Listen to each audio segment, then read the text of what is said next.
গল্পের শুরুতেই আমরা জ্যানকে দেখতে পাই, যে কিনা সদ্যই শহরের গভর্নর হওয়ার পরেই ওর শত্রুদের নির্মমভাবে হত্যা করেছে। তো জ্যান ওর অ্যাসিস্ট্যান্টকে বলে, আগের গভর্নরের মেয়েকে জানিয়ে দাও আমি ওকে বিয়ে করতে চাই। তো ও যদি ওর বাবাকে বাঁচাতে চায় তবে কিনা ওকে আমাকে বিয়ে করতে হবে। তো অন্যদিকে আমরা হিয়ানকে দেখতে পাই, যে কিনা আগের গভর্নরের মেয়ে ছিল। তো হিয়ান ড্রয়িং করছে, তখনই ওর সার্ভেন্ট এসে বলে যে নতুন গভর্নর আপনাকে বিয়ে করতে চেয়েছে, আর যদি আপনি এমনটা না করেন তবে উনি আপনার বাবাকে শেষ করে দেবে। তো এই শুনে হিয়ান তো অনেক বেশি ভেঙে পড়েছিল। যদিও ওর কাছে বাবাকে বাঁচানোর আর কোনো উপায় না থাকায় হিয়ান নতুন গভর্নরকে বিয়ে করতে রাজি হয়ে যায়। এরপরেই আমরা হিয়ান আর গভর্নরের বিয়ের অনুষ্ঠান দেখি, যেখানে হিয়ান যেতে যেতে ওর প্রথম ভালোবাসার ব্যাপারেই বলতে থাকে যে আমি তোমাকে ছাড়া অন্য কাউকে বিয়ে করতে চাই না। তো এই বলতে বলতে হিয়ান বাইরে আসছে, তখনই দেখা যায় নতুন গভর্নর অর্থাৎ জ্যান ওর লোকজন নিয়ে ওখানে পৌঁছেছে। তো জ্যানকে দেখা মাত্রই হিয়ান তো অনেক বেশি অবাক হয়ে যায়, কারণ হিয়ানের প্রথম ভালোবাসা আর অন্য কেউ নয়, জ্যানই ছিল। তো জ্যান হিয়ানকে বলে, তুমি আমাকে দেখে নিশ্চয়ই শকড হয়ে গেছো, কারণ তুমি তো আমাকে একসময় বিয়ে করতে রিফিউজ করেছিলে, তবে দেখো আজ তোমাকে আমাকে বিয়ে করতে হচ্ছে। তো জ্যানের মুখে এইসব কথা শুনে হিয়ান ওকে বলে, তুমি এমনটা কেন করছো? যদিও জ্যান তো অনেক রেগে গিয়ে বলে, আমার মায়ের মৃত্যুর পেছনে তোমার বাবার হাত রয়েছে, তাই আমি তোমাদের পরিবারকে শেষ করে দেব।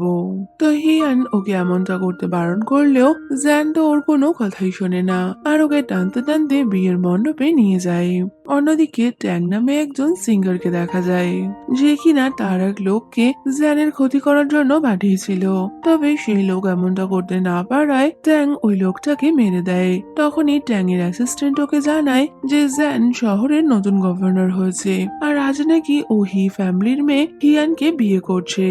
তো এটা জানতে পেরে ট্যাং তো অনেক বেশি রেগে গেছিল। অন্যদিকে জ্যান জোর করে হিয়ানকে বিয়ে করে ওকে নিজের মহলে নিয়ে আসে, আর রাতের বেলা ও হিয়ানের ওপর জোর জবরদস্তি করতে গেলে হিয়ান বলে, তুমি এমনটা কি করে করছো? এতে তো জ্যান বলে দেয়, আমি এখন এই শহরের নতুন গভর্নর, তাই আমি চাইলে তোমার সাথে যা খুশি করতে পারি। এই বলে ও হিয়ানকে জোর করে কিস করতে থাকে। তবে তখনই হিয়ান জ্যানের পকেট থেকে একটা ছুরি নিয়ে নিজের গলায় ধরে বলে, যদি তুমি আমাকে না ছাড়ো তবে আমি এখনই নিজেকে শেষ করে দেব। এই দেখে জ্যান হিয়ানকে ছেড়ে দেয়। তো হিয়ান জ্যান কি চাই জিজ্ঞেস করলে, আমি তোমাকে চাই আর তোমার বাবার সমস্ত সোনার খনি চাই। এই শুনে জ্যান অনেক বেশি রেগে গিয়ে হিয়ানকে মোমবাতি হাতে নিয়ে বাইরে দাঁড়িয়ে থাকার পানিশমেন্ট দেয়। তো রাতের বেলা জ্যান ড্রিঙ্ক করছে, তখনই ট্যাং ওকে ফোন করে আর বলে, তোমার জন্য একটা গিফট আছে। এই শুনে জ্যানও বলে দেয়, তুমি এইভাবে আমার পেছনে লুকিয়ে না থেকে আমার সামনে এসো, কারণ আমিও আমার শত্রুকে সামনে থেকে দেখতে চাই। তো জ্যানের এই কথায় ট্যাং ওকে বলে, সময় হলে আমি নিশ্চয়ই তোমার সামনে আসব। ওদিকে অনেকক্ষণ মোমবাতি হাতে নিয়ে রাখার কারণে হিয়ানের অবস্থা খারাপ হয়ে যায়। তো ওপর থেকে হিয়ানকে দেখে জ্যানের মনে পড়ে যে আজ থেকে কয়েক বছর আগে যখন জ্যান হিয়ানকে ভালোবাসতো, তখনও হিয়ানকে একটা গিফট দেয়, যেটা কিনা হিয়ানের অনেক বেশি পছন্দ হয়েছিল। তো পাস্টের কথা মনে করে জ্যান একটু ইমোশনাল হয়ে গেলে ও নিচে এসে হিয়ানকে তুলে নিয়ে যায়। জ্যান হিয়ানকে ওয়াশরুমে নিয়ে এসে বলে, তুমি আমাকে শাওয়ার নিতে হেল্প করো। তো হিয়ান জ্যানের কথা মতো ও ড্রেস খুলতে গেলে তখনই জ্যান হিয়ানের হাত ধরে বলে, তুমি আমার থেকে দূরেই থাকো, এটাই তোমার জন্য ভালো। এই বলে ও ওয়াশরুম থেকে বেরিয়ে আসে, আর ওর একটা মেয়েটকে হিয়ানের হাতের জন্য মলম তৈরি করতে বলে। তো এরপরই জ্যান ওর লোকজন নিয়ে ট্যাঙের পাঠানো গিফট দেখতে গেলে ও দেখে ও শত্রু দলের লোকেরা ওর এক বিশেষ লোককে মেরে ব্রিজ থেকে ঝুলিয়ে রেখে গেছে। এই দেখে ও অনেক বেশি রেগে গেছিল। পরের দিন জ্যান হিয়ানকে নিয়ে হিয়ানের বাবার সাথে দেখা করানোর জন্য জেলে চলে আসে। তবে জ্যান হিয়ানকে ওর বাবার সাথে দেখা না করিয়ে ওদের ওই গোল্ড মাইনের পেপার ধরিয়ে বলে, তুমি যদি তোমার বাবাকে জীবিত দেখতে চাও তাহলে গোল্ড মাইন আমার নামে লিখে দাও। কিন্তু হিয়ান এমনটা করবে না বলে দেয়। এতে তো জ্যান অনেক রেগে গিয়ে আবার ওর ওপরে টর্চার করতে করতে বলে, যতদিন না তুমি আমার কথা শুনছো আমি তোমাকে এইভাবেই তড়পাবো। তো জ্যানকে এমনটা করতে দেখে হিয়ান লিপস্টিক দিয়ে দেখে ওই পেপারের মধ্যে স্ট্যাম্প লাগিয়ে দেয়। আর ও বলে, আমি তোমার সব কথা শুনবো, তবে তোমার মায়ের মৃত্যুর পেছনে আমার বাবার হাত নেই, আমি এটা তোমার সামনে প্রমাণ করে দেব। এই বলে হিয়ান ওখান থেকে বেরিয়ে গেলে জ্যান ওর পেছনে আসে। তো তখনই জ্যান দেখে বাইরে স্নোফল হচ্ছে, যেটা দেখে জ্যানের পুরোনো দিনের কথা মনে পড়ে যায়। আজ থেকে বহু বছর আগে জ্যানরা যখন এই মহলে আসে, তখনই জ্যানকে চোর অপবাদে মহলের কিছু লোকজন মারধর করছিল। এর মধ্যে হিয়ান ওখানে আসে, যে কিনা জ্যানের উপর এরকম টর্চার হতে দেখে সবাইকে থামিয়ে বলে, জ্যান আমার ভাই, তাই তোমরা ওকে এইভাবে মারতে পারো না। এই বলে হিয়ান সবাইকে ওখান থেকে তাড়িয়ে দিয়ে জ্যানকে প্রোটেক্ট করেছিল। তো তখন থেকেই জ্যান হিয়ানকে ভালোবাসে, কিন্তু পরবর্তীতে জ্যানের সাথে এমন কি হলো যে জ্যান নিজের ভালোবাসার মানুষের উপরেই আজ এইভাবে টর্চার করছে। তো রাতের বেলা শহরে নতুন একজন ওপেরা সিঙ্গার এসেছে, এই খবর পেয়ে জ্যান সেই অনুষ্ঠানে যায়। তো দেখা যায় একজন সুন্দরী মহিলা যে কিনা স্টেজে ওপেরা গাইছিল। তবে তখনই ওখানে থাকা এক ব্যক্তি ওই মহিলার সাথে খারাপ করতে গেলে জ্যান ওকে আটকে দেয়, কারণ জ্যান হিয়ানের সাথে যাই করুক না কেন মানুষ হিসেবে ও অনেকটাই ভালো ছিল। তো পরে যখন ওই ওপেরা সিঙ্গার নিজের মেকআপ তুলছিল, তখনই আমরা বুঝতে পারি এ কোনো মহিলা নয়, বরং কি ট্যাং, যে কিনা জ্যানের সবচেয়ে বড় শত্রু। তো এই রূপে জ্যানের ক্ষতি করার জন্যই এখানে এসেছিল। আর তখনই ওই ব্যক্তিকে দেখা যায় যে স্টেজে ওর সাথে খারাপ ব্যবহার করার চেষ্টা করে। ট্যাং তো ওই লোকটার ওপর টর্চার করে ওকে ওখানেই মেরে দেয়। ওদিকে রাতের বেলা জ্যান বাড়ি ফিরে দেখে ওর সুন্দরী বউটা সোফার উপর ঘুমিয়ে রয়েছে। এই দেখে জ্যান ওর অ্যাসিস্ট্যান্টকে ওর সুন্দরী বউয়ের জন্য কিছু ভালো খাবার আনার অর্ডার দেয়, আর নিজেই ওর অনেক কেয়ার করে ওকে তুলে নিয়ে বেডের ওপর শুয়ে দিয়েছিল। যদিও সুন্দরী হিয়ান চোখ খুলেই জ্যানকে দেখতে পেয়ে ওকে নিজের থেকে ধাক্কা মেরে দূরে সরিয়ে দেয়। তো হিয়ান জ্যানকে ওর বাবাকে ছেড়ে দিতে বললে জ্যান এমনটা করবে না বলে, যে কারণে হিয়ান জ্যানের বন্দুক নিয়ে ওর মাথায় ধরে বলে, আমি তোমাকে এখানেই শেষ করে দেব। এতে তো জ্যানও বন্দুকটা ধরে বলে, পারলে তুমি আমাকে মেরে ফেলো। যদিও হিয়ান এমনটা করতে পারে না। এতে তো জ্যান হিয়ানের গলা চেপে ধরে বলে, আমি এত সহজে তোমাকে আর তোমার বাবাকে ছাড়বো না। পরে জ্যান ওর স্টেপ ফাদারের সাথে দেখা করে, আর ও তো ওর স্টেপ ফাদারের থেকে হিয়ানের বাবা কোথায় আছে সেটা জানারই চেষ্টা করছিল। যদিও জ্যানের বাবা ওকে এই ব্যাপারে কিছু বলতে চায় না, বরং উনি জ্যানকে বলে, হিয়ান সোনার খনি পাওয়ার একটা চাবি, তাই তুমি কোনো মতেই হিয়ানকে হাতছাড়া করবে না। তো এরপরই আমরা জ্যানের স্টেপ ফাদারকে হিয়ানের বাবার সাথে দেখতে পাই, যেখানে উনি গোল্ড মাইনের পেপারের জন্য হিয়ানের বাবার ওপর টর্চার করছে। যদিও হিয়ানের বাবা তো গোল্ড মাইনের ম্যাপের ব্যাপারে ওনাকে কিছুই বলে না। পরে রাতের বেলা বাড়ি ফিরে জ্যান ওর মায়ের কবরের ওখানে যায়, আর এখানে পাঁচটা সিন থেকে আমরা জানতে পারি জ্যানের মায়ের মৃত্যুর পর সবাই তো জ্যানের মাকেই খারাপ বলছিল। তো জ্যান সব সত্যি জানার পরেও ওর মাকে বাঁচাতে পারেনি, যে কারণে ও আজ অনেক বেশি গিল্ট ফিল করে। তো সেই সব দিনের কথা মনে করে জ্যান নিজেকে পানিশমেন্ট দিতে থাকে। পরে রাতের বেলা হিয়ান বসেছিল, তখনই মেয়েড এসে হিয়ানকে একটা লেটার দেয়, যেটা কিনা হিয়ানের বাড়ি থেকে মিয়ান নামে একজন পাঠিয়েছিল। তো মিয়ান হিয়ানকে ওর সাথে দেখা করতে বলে। তো হিয়ান ওপরে যাচ্ছে, তখনই জ্যান ও ওপর থেকে নিচে নামছিল, আর জ্যানকে দেখে হিয়ান ওই লেটারটা লুকিয়ে দিলে জ্যান তো জোর করেই হিয়ানের থেকে ওই লেটারটা নিয়ে নেয়। আর মিয়ানের লেটার দেখে জ্যান অনেক বেশি রেগে গেছিল। তো জ্যান হিয়ানের গলা টিপে ধরে বলে, তোমার সাথে আমার বিয়ে হয়ে গেছে, তারপরেও তুমি তোমার এক্স ফিয়ন্সের সাথে কি করে কথা বলতে পারো? তবে কি তুমি আমার থেকে স্যাটিসফাই নও? এই বলে ও হিয়ানকে জোর করে কিস করতে থাকে। তো হিয়ান রেগে গিয়ে জ্যানকে এক চড় মেরে দেয়, তবে কোনো মতেই জ্যান তো পেছনে সরছে না। ও জোর করে হিয়ানকে চেপে ধরে ওর ড্রেস খুলে ফেলে, আর ওর সাথে জোর জবরদস্তি করতে করতে বলে, আজ থেকে 5 বছর আগে তুমি আমার সাথে যা করেছিলে সেটা করে কি তুমি খুশি হওনি? এখান থেকে আমরা 5টা সিনে দেখতে পাই আজ থেকে 5 বছর আগে জ্যানের মায়ের মৃত্যুর পর ও হিয়ানকে নিয়ে শহর ছেড়ে চলে যাবে বলে ঠিক করে।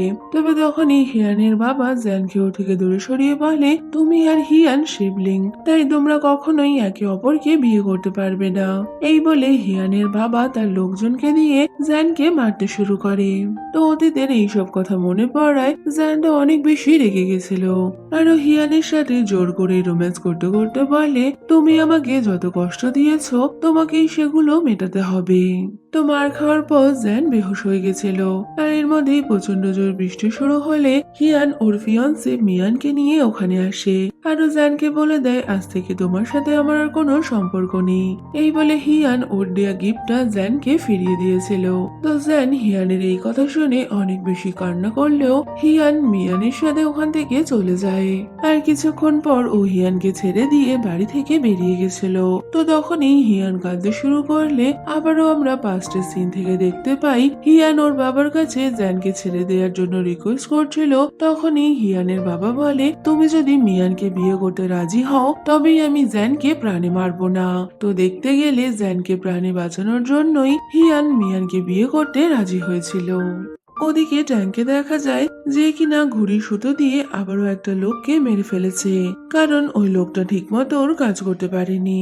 পাশাপাশি জ্যানের অ্যাসিস্ট্যান্ট ওকে বলে আপনি সেদিন যে অপেরা সিঙ্গারকে প্রোটেক্ট করেছিলেন ও আপনার সাথে দেখা করতে চায়। শুনে জ্যান ওই অপেরা সিঙ্গারের মহলে আসে।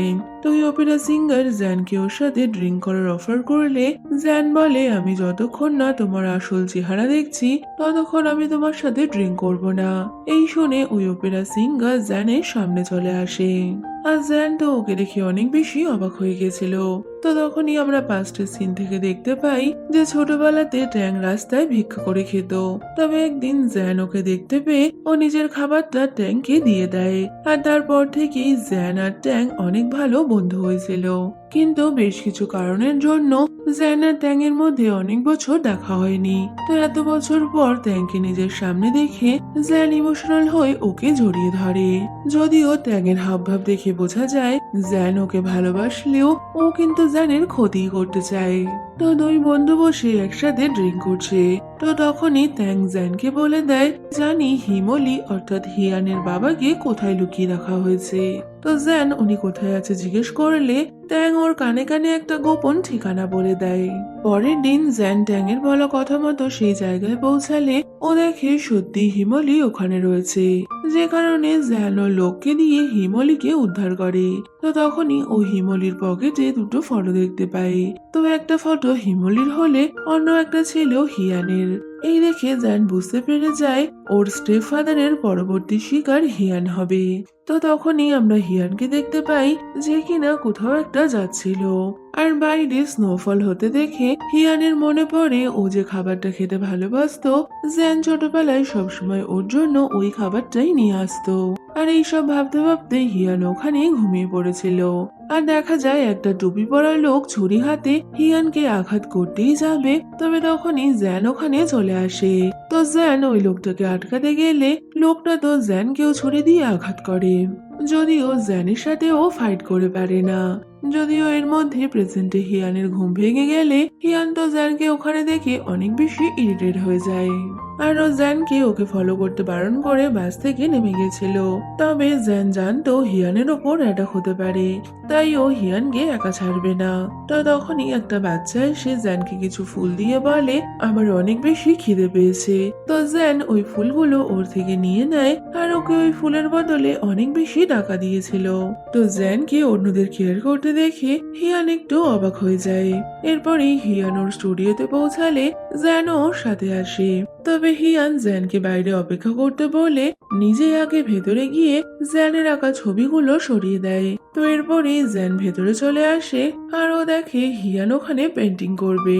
তো হিয়ান ওকে ওখান থেকে চলে যেতে বললেও জ্যান তো ওখানেই বসে পড়ে আর বলে আমার যতক্ষণ ইচ্ছা আমি এখানেই থাকবো।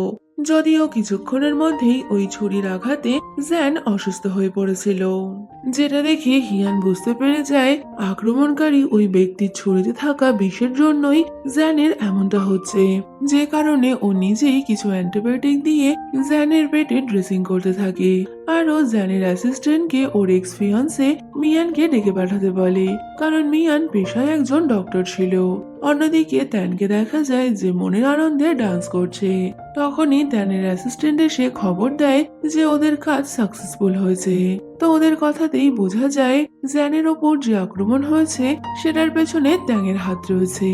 কিছুক্ষণের মধ্যেই ডক্টর মিয়ান ওখানে চলে আসে, যে কিনা জ্যানকে ওই বিষের অ্যান্টিডোটের ইঞ্জেকশন দেয়। তো মিয়ান অনেকদিন পর হিয়ানকে দেখতে পাওয়ায় ও হিয়ানের কেয়ার করতে যাচ্ছিল। যদিও এর মধ্যেই জ্যানের জ্ঞান ফিরে গেলে ও তো হিয়ানকে নিজের কাছে টেনে নিয়ে বলে, হিয়ান আমার ওয়াইফ, আমি এখনই তোমাকে শেষ করে দিতে পারি। যদিও মিয়ান ও জ্যানকে বলে দেয়, তুমি এইভাবে হিয়ানকে বেশি দিন আটকে রাখতে পারবে না। এই শুনে জ্যান রেগে গিয়ে মিয়ানকে তখনই ওর বাড়ি থেকে বেরিয়ে যেতে বলে, আর হিয়ানকে নিজের কাছে টেনে নিয়ে ওর সাথে আবারও জোর জবরদস্তি করার চেষ্টা করছিল। যদিও বেটা তো নিজেই বেহুশ হয়ে যায়। ওদিকে জ্যান সুস্থ আছে এটা জানতে পেরে ট্যাং ওই বৌদিকে শেষ করে দেয়, যে কিনা এই বিষটা বানিয়েছিল। রাতের বেলা জ্যান শরীর খারাপের মধ্যেই ওর মাকে আর হিয়ানকে চিৎকার করে ডাকতে থাকে। তো হিয়ান জ্যানকে এমন করতে দেখে ওকে সামলানোর চেষ্টা করছিল। তো তখনই জ্যান ঘোরের মধ্যেই হিয়ানকে বলে, তুমি প্লিজ আমাকে ছেড়ে যেও না। তো হিয়ানও জ্যানকে প্রমিস করে, আজকের পর থেকে আমি কখনোই তোমাকে ছেড়ে যাওয়ার কথা ভাববো না। পরদিন সকালে জ্যানের ঘুম ভাঙলে ও দেখে হিয়ান সারা রাত ওর সামনেই বসেছিল। তো এর মধ্যে হিয়ানও ঘুম থেকে উঠে পড়লে জ্যান ওকে ওর জন্য কিছু খাবার আনতে বলে। পরে হিয়ান জ্যানের পছন্দ মতো খাবার নিয়ে আসে। এই দেখে তো জ্যান অবাক হয়ে জিজ্ঞেস করে, তোমার এখনো মনে আছে আমি কি খেতে ভালোবাসি? এটা তো হিয়ান বলে দেয় হ্যাঁ। তো জ্যান ওকে বলে, আমি পেশেন্ট, তাই তোমার আমাকে খাইয়ে দেওয়া উচিত। এই শুনে হিয়ান ও জ্যানকে খাইয়ে দিচ্ছিল। জ্যান তো অনেক বেশি খুশি ছিল। আরো হিয়ানকে বলে, রেডি হয় নাও, তোমার বাবার সাথে দেখা করতে যেতে হবে।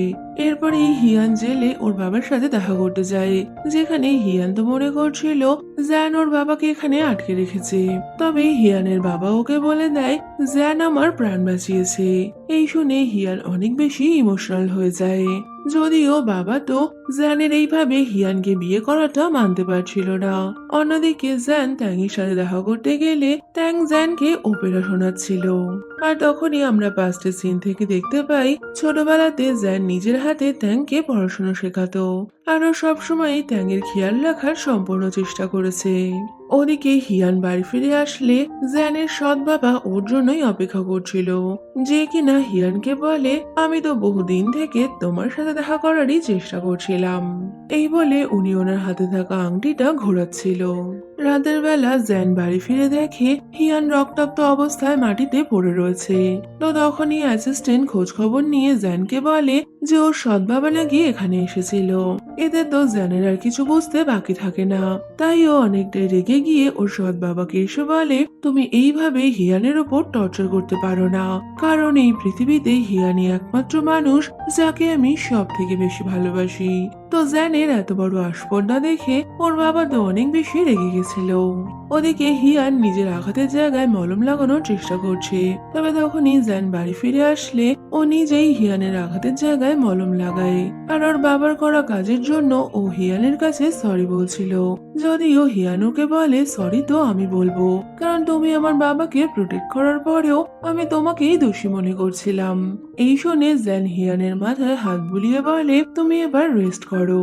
রাতের বেলা জ্যানের অ্যাসিস্ট্যান্ট ওদের ওপর হওয়া হামলার ইনভেস্টিগেশন করার কথা বললে জ্যান বলে ও জানে এই সব কিছুই ওর বাবার কাজ, তাই ওর অ্যাসিস্ট্যান্টকে এই বিষয়ে খোঁজ খবর করতে বারণ করে দেয়।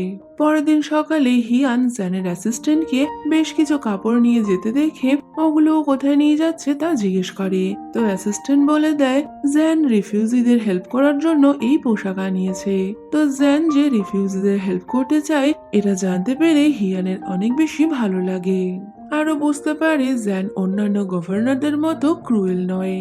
তো এটা দেখে হিয়ান অনেক বেশি খুশি হয়ে জ্যানের জন্য খাবার নিয়ে আসে। তো জ্যান ওকে বলে পরের দিন ওর বাড়িতে একটা প্রেস কনফারেন্স আছে, তাই হিয়ান যেন ওর সাথে ওই প্রেস কনফারেন্সে আসে। আর এমন সময় ট্যাং ওখানে আসে, যার কিনা ওদের দুজনকে একসাথে দেখে একদমই ভালো লাগে না। তো হিয়ান ট্যাং এর সাথে পরিচয় করতে গেলেও ট্যাং তো হিয়ানের সাথে কথা বলতে চায় না। তো পরের দিন নিউজের লোকেরা জ্যানের ইন্টারভিউ নিতে আসলে হিয়ানও ওর সাথেই ছিল, আর ও ওখানে সবাইকে বলে দেয় যে জ্যান অন্যান্য গভর্নরদের মতো নয়, ও তো অনেক বেশি দয়ালু। তো হিয়ানের কথা শুনে জ্যান অনেক বেশি অবাক হয়ে যায়। তো তখনই জ্যান ফটো নেওয়ার জন্য সবার সামনে হিয়ানকে কিস করে। অন্যদিকে ওদের দুজনের এই ফটো দেখে মিয়ানের একদমই ভালো লাগে না। যে কারণে ও পরের দিনই একটা নেকলেস নিয়ে হিয়ানের সাথে দেখা করতে আসে।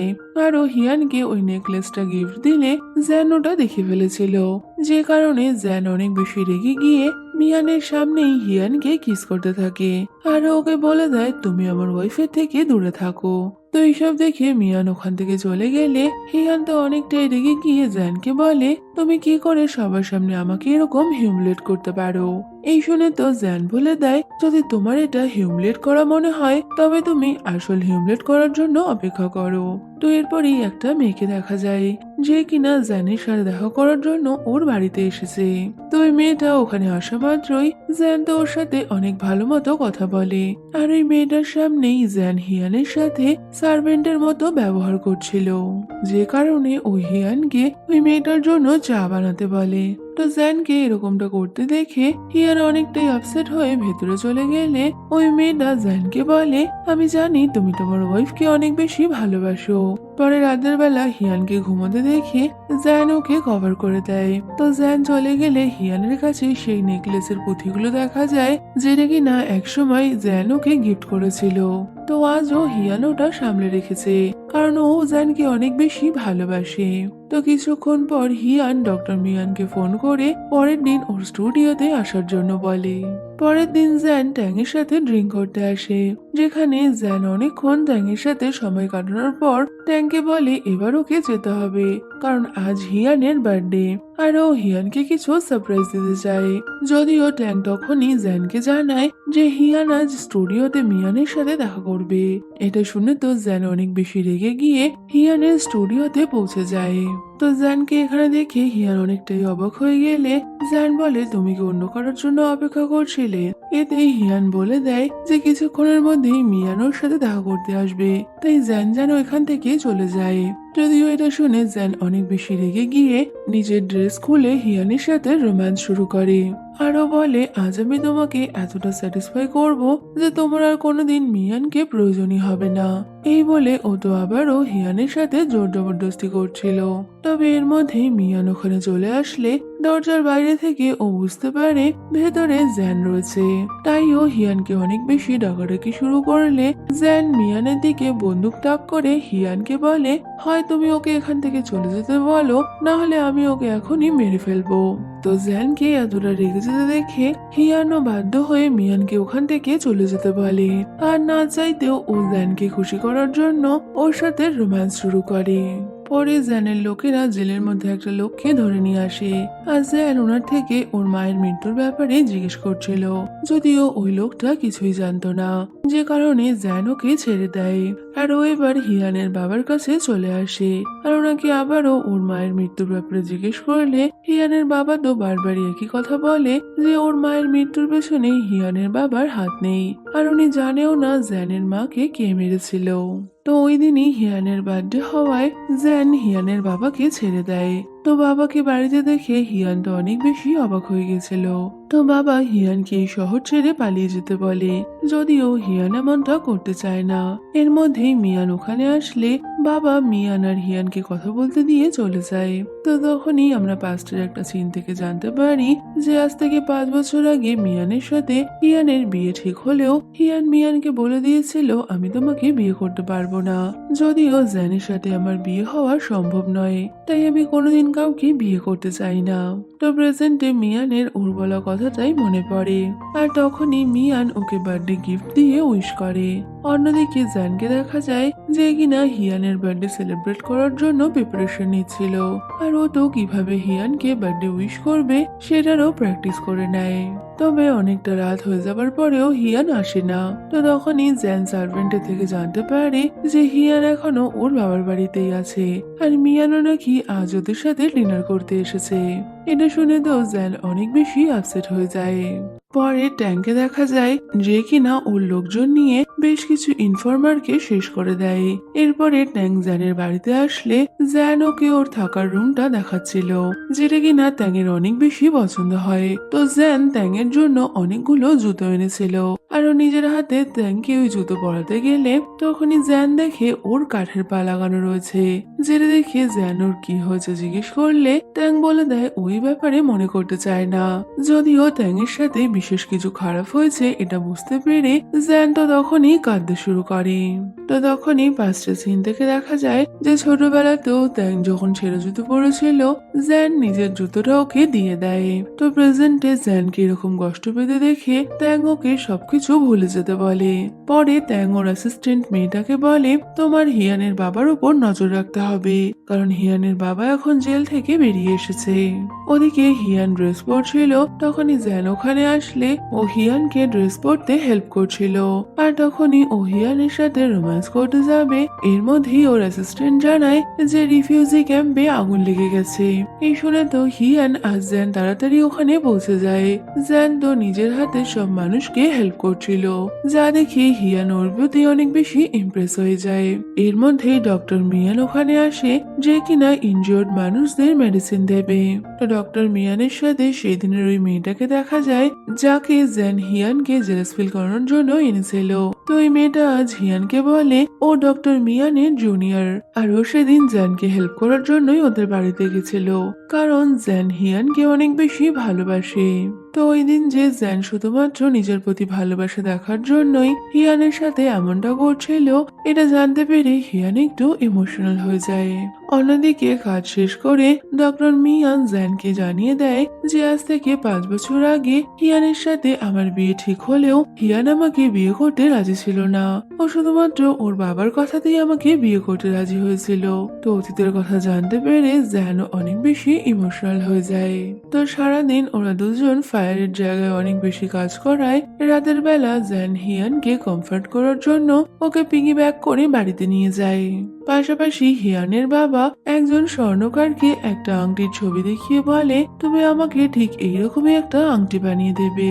তো তখনই একজন সার্ভেন্ট আড়াল থেকে ওদের এই কথাগুলোই শুনছিল।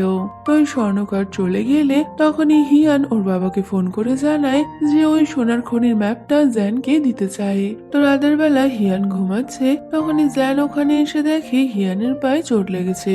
এই দেখে জ্যান ওর পায়ে মলম লাগাতে গেলে হিয়ানের ঘুম ভেঙে যায়। তো তখনই হিয়ান জ্যানকে সোনার খনির ম্যাপটা দিলে জ্যান বলে তুমি এটা আমাকে কেন দিচ্ছ? এতে তো হিয়ান বলে দেয় কারণ আমি তোমাকে ট্রাস্ট করি। ওদিকে জ্যানের সৎ বাবা হিয়ান যে ওই স্বর্ণখনির ম্যাপটা জ্যানকে দিয়ে দিচ্ছে এই ব্যাপারে জানতে পেরে গেছিল, যে কারণে ও ট্যাংকে ফোন করে বলে আমি জানি তুমি জ্যানের ফ্রেন্ড হলেও তুমি ওর ক্ষতি করতে চাও, তো এই কাজে আমি তোমাকে হেল্প করব। তো তুমি চাইলে আমরা দুজন মিলে এই কাজ করতে পারি। এই শুনে তো ট্যাং অনেক বেশি খুশি হয়ে গেছিল, আর ও ওর অ্যাসিস্ট্যান্টকে বলে এবার সময় এসে গেছে জ্যান আর হিয়ানকে পুরোপুরি আলাদা করার। পরে দেখা যায় জ্যান কাজের জন্য বাইরে ছিল, তখনই একটা লোক এসে হিয়ানকে কিডন্যাপ করে নেয়। আর এরপরেই জ্যান হিয়ানকে বাঁচানোর জন্য সেই পুরনো ফ্যাক্টরিতে চলে আসে, যেখানে কিছু গুন্ডারা হিয়ানের সাথে আরো অরফান বাচ্চাদের আটকে রেখেছিল। তো ওই গুন্ডাগুলো জ্যানকে বলে জ্যান অরফান বাচ্চা আর হিয়ানের মধ্যে যে কোনো একজনকে বাঁচাতে পারবে। এই শুনে জ্যান অরফান বাচ্চাদের ওখান থেকে বের করে দিয়েছিল। তো তখনই জ্যান বলে হিয়ানের সাথে কিছু করার আগে তোমাদের আমাকে শেষ করতে হবে। এই শুনে তো ওই গুন্ডার দলের লোকেরা জ্যানকে মারতে শুরু করে। আর জ্যানকে এইভাবে মার খেতে দেখে হিয়ান চিৎকার করে কান্না করছে। তো জ্যান হিয়ানের কাছে এসে বলে তুমি ওখান থেকে বেরিয়ে যাও। তো হিয়ান ওখান থেকে যেতে না চাইলেও জ্যান জোর করে ওকে ওখান থেকে বের করে দেয়।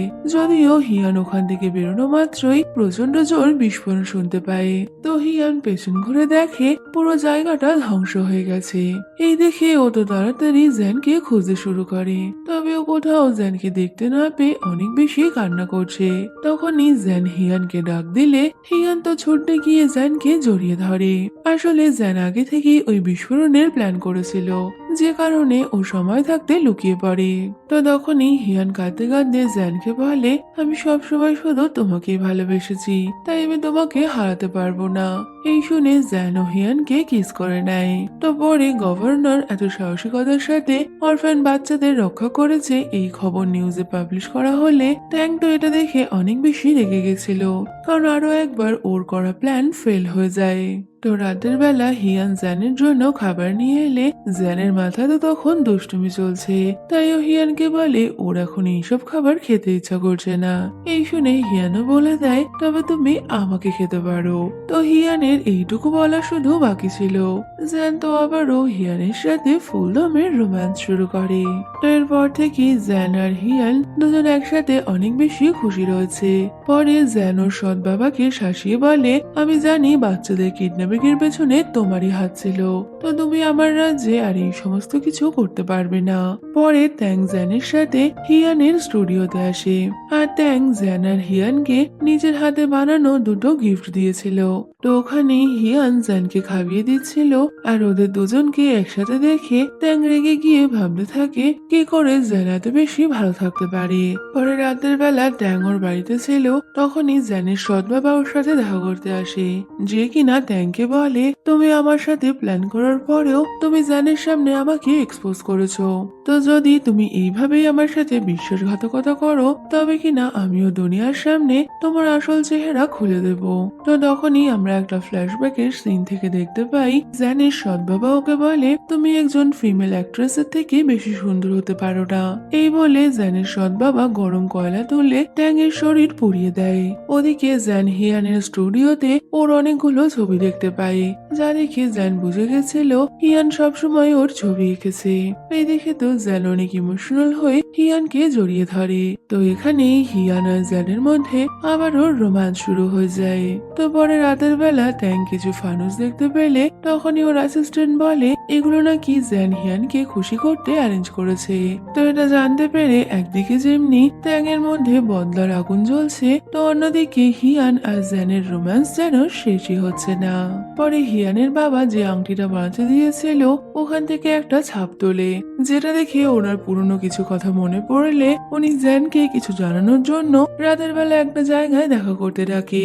তো দেখা যায় রাতের অন্ধকারে জ্যান একাই ওই জায়গায় এসেছে, যদিও তখনই গুলির শব্দে সিন কাট হয়। আর আমরা দেখতে পাই পরদিন সকালে হিয়ান যখন ব্রেকফাস্ট করছে তখনই হি মেনশন থেকে ওকে ফোন করে জানানো হয় যে ওর বাবা নাকি মারা গেছে। এই শুনে হিয়ান ছুটে ছুটতে হি মেনশনে এসে ওর বাবাকে দেখে অনেক বেশি কান্না করতে থাকে। তো তখনই হিয়ান ওর বাবার হাতে জ্যানের কোটের বোতামটা পেয়েছিল। এই দেখে ও অনেক বেশি অবাক হয়ে গেলে তখনই সেই মেয়েট যে কিনা লুকিয়ে হিয়ানের বাবার কথা শুনছিল সে হিয়ানকে বলে জ্যান নাকি গতকাল রাতে হিয়ানের বাবার সাথে দেখা করতে এসেছিল। অন্যদিকে জ্যান আহত অবস্থায় ট্যাংয়ের কাছে গিয়ে পৌঁছায়, আর ও ট্যাংকে তাড়াতাড়ি একজন ডক্টর ডাকতে বলে, কারণ ওর হাতে গুলি লেগেছে। তো ট্যাং নিজেই জ্যানের ড্রেসিং করছিল, তখনই জ্যানের অ্যাসিস্ট্যান্ট এসে ওকে জানায় যে হিয়ানের বাবার গতকাল রাতে মৃত্যু হয়েছে, আর হিয়ান ওর বাবার ফিউনারালের জন্য কবরস্থানে গেছে। এই শুনে জ্যান তখনই ফিউনারালের জায়গায় চলে আসে। তো জ্যান হিয়ানকে সামলাতে গেলে হিয়ান তো ছুরি বের করে জ্যানকে ওর থেকে দূরে থাকতে বলে। এই দেখে জ্যান বুঝে গেছিল যে ওর বাবার মৃত্যুর জন্য হিয়ান ওকেই দোষী মনে করছে। তো জ্যান ওকে কিছু বলতে যাবে, কিন্তু তার আগেই হিয়ান অনেকটা রেগে গিয়ে জ্যানের বুকে ছুরিটা ঢুকিয়ে দেয়, আর ওকে বলে, আজ থেকে তোমার সাথে আমার সব সম্পর্ক শেষ। তো হিয়ান যে ওর সাথে এমনটা করতে পারে জ্যান তো তা ভাবতেই পারেনি। তো হিয়ান ওখান থেকে চলে গেলে জ্যান আহত হয়ে মাটিতে পড়ে যায়, আর তখনই ট্যাং ওখানে এসে ও জ্যানকে নিজের সাথে নিয়ে যায়।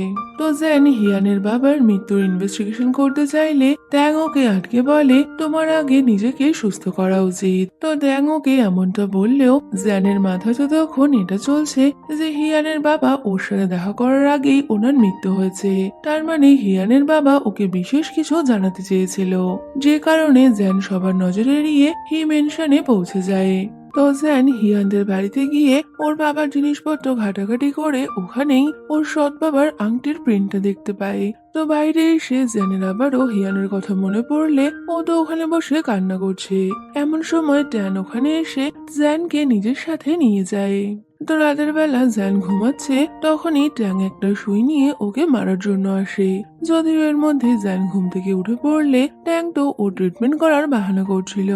অন্যদিকে হিয়ান ওর বাবার থেকে পাওয়া জ্যানের ওই বোতামটা দেখছে, তখনই ও বোতাম থেকে একটা পারফিউমের গন্ধ পায়, যেটা কিনা ওর বাবার ওই মেডের ছিল, যে কারণে হিয়ান ইনভেস্টিগেশন করলে ও জানতে পেরে যায় সেদিন জ্যানের সাথে ওর বাবার দেখাই হয়নি।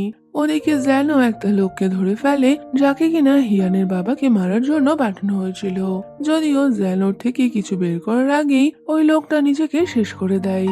পরে জ্যানোর অফিসে বসে এই বিষয়ে ভাবছিল, তখনই হিয়ান ওখানে আসে। হিয়ান বলে, আমি বুঝে গেছি আমার বাবার মৃত্যুর পেছনে তোমার হাত নেই। এই শুনে তো জ্যান তখন হিয়ানকে হক করে নেয়। তো হিয়ান জ্যানকে ওর বাবার বানানো জ্যানের সৎ বাবার ওই আংটিটা দেখায়। আরো বলে, আমার যদ্দূর মনে হচ্ছে তোমার মায়ের মৃত্যুর পেছনে তোমার সৎ বাবারই হাত ছিল। আর আমার বাবা এটা জানতে পেরে গেছিল বলেই কেউ হয়তো আমার বাবাকে শেষ করে দিয়েছে। অন্যদিকে হিয়ান ফিরে এসেছে এটা জানতে পেরে ট্যাং আবারও অপসেট হয়ে যায়। পরে জ্যান সবকিছুর খবরাখবর করে ওর সৎ বাবার সাথে দেখা করার জন্য চলে আসে, যেখানে ওর সৎ বাবাকে বলে, আমি জানতে পেরে গেছি হিয়ানের বাবাকে তুমিই মেরেছো। তো জ্যান ওর বাবাকে হাত করে দেখিয়ে বলে, হয় তুমি নিজে সারেন্ডার করো, নাহলে আমি তোমাকে মেরে এই কফিনে ভরে দেব। যদিও ওর সৎ বাবা জানতো জ্যান এখানে আসবে, তাই ও নিজের লোকদের ওখানে রেডি করে রেখেছিল, যারা কিনা চারিদিক থেকে জ্যানকে ঘিরে নিলে তখনই ওর সৎ বাবা বলে, তুমি তো এখনো এটাই জানো না যে আমি তোমার মাকে মেরেছিলাম, কারণ তোমার মা আমাকে বিয়ে করতে রাজি হয়নি। এছাড়া তোমার বন্ধু ট্যাং, যে কিনা আমার সাথে মিলে রয়েছে। তো এইসব শুনে জ্যান প্রচন্ড রেগে গেছিল। অন্যদিকে হিয়ান জ্যানের জন্য অপেক্ষা করছে। তো অনেক রাত হয়ে যাওয়ার পরেও জ্যান আসছে না দেখে হিয়ানের তো ওর জন্য অনেক বেশি চিন্তা হচ্ছিল। তো এর মধ্যেই দেখা যায় জ্যানের সাথে ওর বাবার গুন্ডাদের ফাইট শুরু হয়েছে। আর জ্যান নিমেষের মধ্যেই ওখানে থাকা সবাইকে শেষ করে দিয়েছিল, এমনকি ও তো ওর সৎ বাবাকেও মেরে দেয়। ওদিকে জ্যান আসছে না দেখে হিয়ান জ্যানের সৎ বাবার বাড়িতে চলে এসেছিল, যেখানে ও জ্যানকে আহত অবস্থায় পড়ে থাকতে দেখে ওর কাছে ছুটে যায়। যদিও এর মধ্যেই পুলিশ এসে সৎ বাবাকে মারার অপরাধে জ্যানকে অ্যারেস্ট করে নিয়েছিল। তো দেখা যায় ট্যাং এই পুলিশকে জ্যানের ব্যাপারে ইনফর্ম করে। তো জ্যানকে ছাড়িয়ে আনার জন্য হিয়ান নিজের সব গয়নাগুলো ট্যাংকে দিয়ে বলে, তুমি প্লিজ এগুলো দিয়ে তোমার বন্ধুকে হেল্প করো। যদিও তখনই ট্যাং হিয়ানের ক্লোজ এসে বলে, আমি জ্যানকে ছাড়িয়ে আনতে পারি, কিন্তু তার বদলে তোমাকে আমাকে বিয়ে করতে হবে। এই শুনে তো হিয়ান অনেক বেশি অবাক হয়ে গেছিল। তো ট্যাং হিয়ানকে ওর বাড়িতে নিয়ে আটকে রাখে, আরো বলে, কালই আমি তোমাকে বিয়ে করব। তো শহরে এই খবর ছড়িয়ে পড়লে জেলের মধ্যে লোকেরা এই নিয়ে কথা বললে জ্যান এটা শুনতে পায়। তো এর মধ্যেই ডক্টর মিয়ান জ্যানের সাথে দেখা করতে আসে। তো পরের দিন ট্যাং নিজের হাতে হিয়ানকে বিয়ের জন্য রেডি করে। যদিও এর মধ্যেই ডক্টর মিয়ানের হেল্প নিয়ে জ্যান জেল থেকে পালিয়ে এসেছিল। তো ট্যাং ওর অ্যাসিস্ট্যান্টকে দিয়ে হিয়ানকে ভেতরে পাঠিয়ে দেয়। তো জ্যান ট্যাংকে জিজ্ঞেস করে ও এমনটা কেন করছে। তখনই জ্যান বলে দেয়, তোমার জন্য আমি আমার পা হারিয়েছিলাম। আর এখানেই পাস্টের সিনে দেখা যায় জ্যান যখন গভর্নরের বাড়িতে হিয়ানকে ওই নেকলেস দেওয়ার জন্য যায়, তখনই ট্যাং বাইরে দাঁড়িয়ে পাহারা দিচ্ছিল। তবে এমন সময় গভর্নরের লোকেরা ট্যাংকে ধরে নিলে ওরা তো ট্যাংকে জোর ভেবে ওর উপরে অনেক বেশি অত্যাচার করে, যে কারণে ট্যাংয়ের পাটা অকেজ হয়ে যায়। পরে ট্যাং ওর বাড়িতে ফিরে জ্যানের জন্য অপেক্ষা করলেও জ্যান হিয়ানের সাথে থাকায় ও তো ট্যাংয়ের ব্যাপারে কিছুই জানতো না। তো ও বাড়ি ফিরছে না দেখে ট্যাং মনে করে জ্যান হয়তো এবার থেকে হিয়ানের সাথেই থাকবে, যে কারণে ও ওখান থেকে চলে গেছিল। এই শুনে জ্যান কাঁদতে কাঁদতে বলে, আমি সেদিন অনেক দেরি করে বাড়ি এসেছিলাম, তবে ততক্ষণে তুমি বাড়ি থেকে চলে গেছিলে। কিন্তু ট্যাং তো জ্যানের কোনো কথাই বিশ্বাস করছে না। সাথে ট্যাং এটাও বলে দেয়, তোমার সৎ বাবা যখন তোমার মাকে মেরেছিল আমি সেটা নিজের চোখের সামনে দেখেছি। তবে তখনই তোমার সৎ বাবা আমাকে দেখে ফেলায় উনি আমার ওপর অনেক বেশি অত্যাচার করে। এই বলে ওর গায়ের আঘাতের চিহ্নগুলো জ্যানকে দেখিয়ে দেয়। তো ট্যাং জ্যানকে মারতে চাইছিল, কিন্তু ও কোনো মতেই জ্যানকে মারতে পারছে না। তাই ও জ্যানকে একটা বন্দুক দিয়ে বলে, তোমাকে হিয়ান আর আমার মধ্যে যে কোনো একজনকে চুজ করতে হবে। যে কারণে জ্যান নিজের মাথায় বন্দুক ধরে বলে, আমি তোমাদের কাউকেই মারতে পারবো না, তাই আমি নিজেকেই শেষ করে দিচ্ছি। তবে তুমি প্রমিস করো আমার মৃত্যুর পর তুমি হিয়ানকে ভালো রাখবে। এই বলে জ্যান নিজের মাথায় গুলি করলেও ওর বন্দুকে গুলি ছিল না। জ্যান ওকে বোঝাতে থাকে, আমি সবসময় তোমাকে নিজের ভাইয়ের মতো ভালোবেসেছি, আর এখনো তুমি আমার ফ্যামিলির মেম্বার। তো এখানেই ট্যাংয়ের কথায় জ্যান বুঝে গেছিল যে এতদিন ধরে ওর শহরে যে মানুষগুলোর মার্ডার হয় এই সবকিছুর পেছনে ট্যাংয়েরই হাত রয়েছে। তাই জ্যান ওকে সারেন্ডার করে আবার নতুন করে জীবন শুরু করতে বলে। যদিও ট্যাং তো এমনটা চাইছিল না, ও তো জ্যানের সৎ বাবার অত্যাচার সহ্য করতে করতে এক প্রকার সাইকো কিলার হয়ে গেছে। তাই ও তখনই জ্যানকে মারতে গেলে জ্যানের অ্যাসিস্ট্যান্ট পুলিশ নিয়ে ওখানে চলে আসে। আর অ্যাসিস্ট্যান্ট জ্যানকে বাঁচানোর জন্য ট্যাংয়ের ওপর ফায়ার করার অর্ডার দিলে জ্যান ওদের আটকানোর আগেই ওরা তো ট্যাংকে মেরে দিয়েছিল। তো ট্যাংকে এইভাবে মরতে দেখে জ্যান চিৎকার করে কাঁদতে শুরু করে। এর মধ্যেই হিয়ানো নিজেকে ছাড়িয়ে ওখানে চলে এসেছিল। তো এরপর কেটে যায় বেশ কিছুটা সময়। জ্যান অতীতের সবকিছু ভুলিয়ে নিজের জীবনে এগিয়ে চলেছে, যেখানে ও হিয়ানকে বিয়ে করার জন্য প্রপোজ করলে হিয়ানও ওর প্রপোজাল একসেপ্ট করে নেয়। তো তখনই মিয়ানের জুনিয়র ওদেরকে জানায় যে ও মিয়ানের বেবির মা হতে চলেছে। এই শুনে তো হিয়ান অনেক বেশি খুশি হয়ে গেছিল। তো তখনই জ্যান অনেকটা অবাক হয়ে হিয়ানকে জিজ্ঞেস করে, আমরা তো প্রতিদিন রাতে কাজ করছি, তবে আমি কেন বাবা হলাম না? এই শুনেই হিয়ান জ্যানকে জড়িয়ে ধরে বলে, তুমিও বাবা হবে। তো হিয়ান যে প্রেগনেন্ট এটা শুনে তো জ্যান অনেক বেশি খুশি হয়ে যায়। আর এখানেই ওদের এই খুশির সাথে আমাদের ড্রামাটাও শেষ হয়ে যাচ্ছে। ভিডিও কেমন লাগলো কমেন্টে বলো, ভালো লাগলে লাইক শেয়ার করো, আর যাওয়ার আগে চ্যানেলটা সাবস্ক্রাইব করো। তো দেখা হচ্ছে আবার কোনো নতুন ভিডিওতে। Till then, by.